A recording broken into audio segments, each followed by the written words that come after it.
In the past, I've done a couple really cool projects together with Anycubic. They sent out a couple of their 3D printers to see what they were capable of and how suitable they were for scale modeling. Since they are a 3D printing company, they don't just mainly focus on resin 3D printers, they also have a couple FDM printers. Their most recent one is the Vyper. It does come in mostly assembled parts, but it does require a little bit of assembly. Also, a couple of pieces need to be cut out prior to assembly, of course, for safe transport. And it is advised to tighten up some of these parts to make sure that the bed doesn't wobble around and that you can nicely level it. Now with these FDM printers, you're installing a filament. In this case, I'm using a PLA that is just pretty much simply put a plastic tube that goes through a hot end, then melts it and creates small layers on top of each other to then slowly build up the 3D model. Prior to inserting the tube, the machine first heats up the hot end, then the tube is slowly inserted into the hot end, and when it starts oozing out, the machine is fully loaded and ready to go. Now prior to the first print, I would like to initialize the auto bed leveling system. It's a really nice feature that doesn't really come on a lot of these lower end machines, but it's super cool to see that this one has it, and I'm really happy that it does, as it does create a lot better of a print quality straight out of the box. Simply leveled it with the machine settings and not having to do it by hand, as that can be quite a hassle, and I've messed that up a lot in the past. Once that's pretty much all said and done, you just insert the SD card and start the test file. If you've seen a couple of my videos on FDM 3D printing or are familiar with the process, nothing really special here. It just starts heating up the machine until it has reached the temperatures and will then start on the first initial layers and of course completing the print.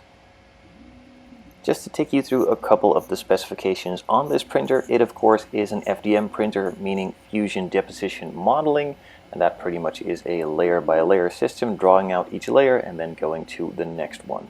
It does have a pretty nice build volume of 24 by 24 and then 26 centimeters high.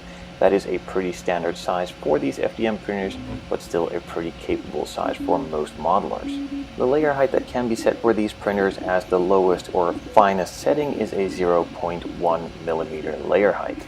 And as shown earlier in the video, one of the specifics I like a lot is the auto bed leveling. It also comes with a magnetic print plate. That is the plate that you can see underneath that can be taken off, and then you can just bend it to easily pop off the prints. Or you could just let it cool down and it easily falls off with no problem whatsoever. So I announced early that I got this printer into test out on my social media pages and also the community section on YouTube, and I was wondering what you guys would like to see me use it for, and specifically what to print. Now, one of you suggested to print a bin to put the printer in. So I did, and somehow it turns out that the printer doesn't fit, so that was pretty useless.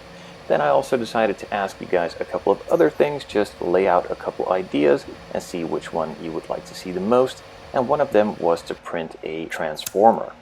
So I went onto Thingiverse, found a file of one of my favorites from the franchise, and that is the big guy, Optimus Prime. So I found the file, used the Cura slicer, that is the slicer to create and edit all of the 3D files that are ready for print, then loaded them into Cura, of course, sliced the files, and moved them into the printer and started printing all the parts one by one. Some of the files I printed at a 0.1 millimeter layer height, like this gun extensions for the hand, also the head and the smaller detail parts. The bigger pieces were printed at a 0.2 layer height just to print them a bit quicker, and some of these layers aren't really as important on those easier lower detail pieces as they just stack up against each other. Now, I'm fully aware that not everyone is familiar with 3D printing, the differences between printers and printing styles, and also the quality that is achievable with these printers. Now, this being a fusion deposition or FDM printer makes the quality of the actual print a bit lower, but the strength a lot higher. This is basically just a super strong plastic piece. Now, I used it to print a fun file like this Optimus Prime figure that I'm going to be disassembling and painting for you guys, but you could of course also use this for much more functional prints like organization stuff for on your desk, maybe even some tools, and other stuff around the workbench or actual other fun functional prints. So again, just to be very clear, yes, the layer lines on these prints are highly visible. The prints are super strong, and no, you can't really print any super fine detail parts and pieces with it like you could on a resin printer. But with the resin printers, those parts are super highly detailed, but also incredibly fragile. So every printer has its own right and uses, of course. So the first layer of sanding has been completed. Then I applied a light coat of primer. You can still see all of these layer lines, of course, and a couple imperfections. So I decided just to fix a couple of those imperfections, go over the entire piece again with a higher grit sandpaper, and then prime it again. After going over the entire print again with the 400 grit, a lot of the layer lines will disappear and start blending into each other, but most of them will still be there, just a lot less visible. So another coat of primer was applied.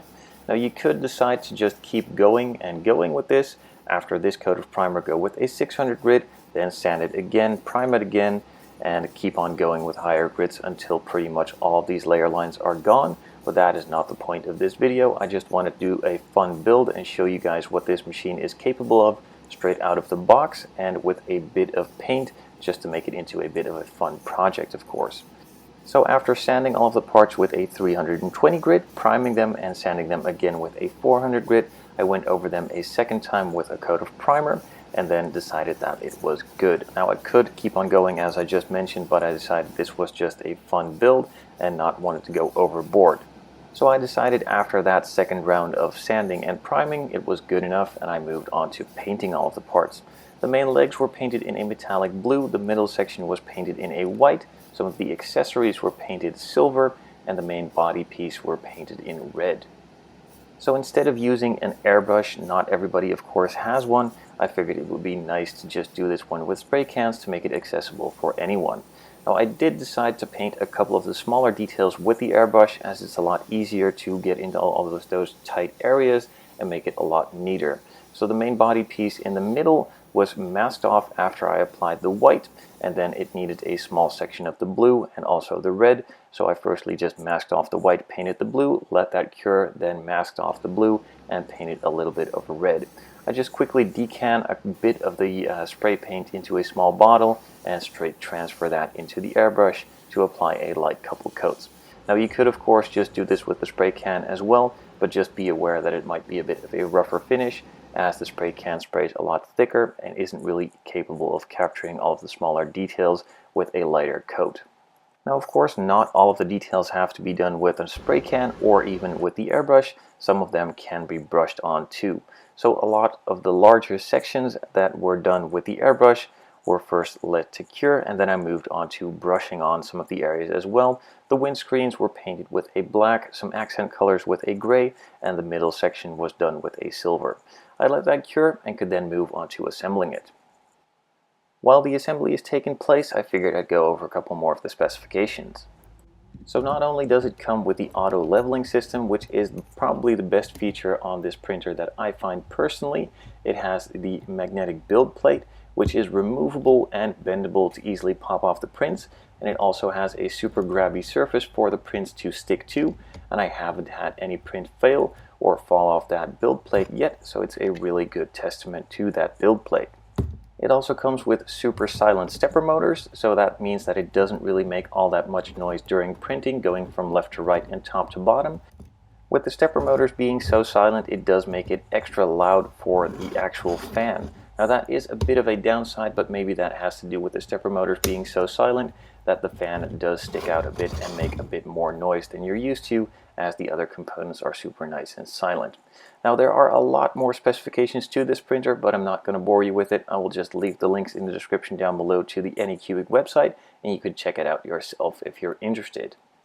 I hope you guys enjoyed this little bit of a different approach to these 3D printing videos, and would love to hear from you guys in the comments section below if you want to see more of these videos in the future or have any other ideas on these 3D printing projects. Thanks for watching, and I'll see you guys next time.